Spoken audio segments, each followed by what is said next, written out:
l'équipe médicale en France si la situation devait s'aggraver? La Chine remercie la communauté internationale, y compris la France, pour son précieux soutien à sa lutte contre l'épidémie. La Chine suit de près le développement de l'épidémie en Europe, en particulier en France. Nous sommes disposés à travailler avec la France pour relever conjointement les défis actuels de santé publique. Si la France en a besoin, la Chine est tout à fait prête à lui accorder une aide dans la mesure de ses possibilités.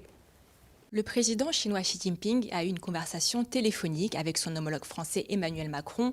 Lors de cet entretien téléphonique, le président chinois Xi Jinping a annoncé que la Chine allait renforcer sa coopération sanitaire avec la France afin de préserver conjointement la sécurité sanitaire publique en Chine et dans le monde.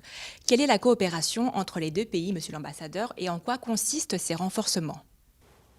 Oui, en effet, la Chine et la France mènent depuis longtemps une coopération dans le domaine,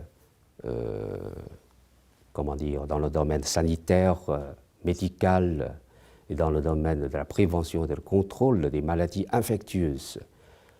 Suite à l'épidémie de SRAS en Chine en 2003, la Chine et la France ont mis en place un comité de pilotage des maladies infectieuses émergentes et ont créé conjointement l'Institut Pasteur de Shanghai et le laboratoire P4 de Wuhan. Lors de la visite du président français Emmanuel Macron en Chine en janvier 2018, le président Xi Jinping et le président Emmanuel Macron ont assisté à la signature par les deux ministères de la Santé d'un mémorandum d'entente sur la coopération dans le domaine de la santé. Les deux pays ont décidé de créer une alliance hospitalière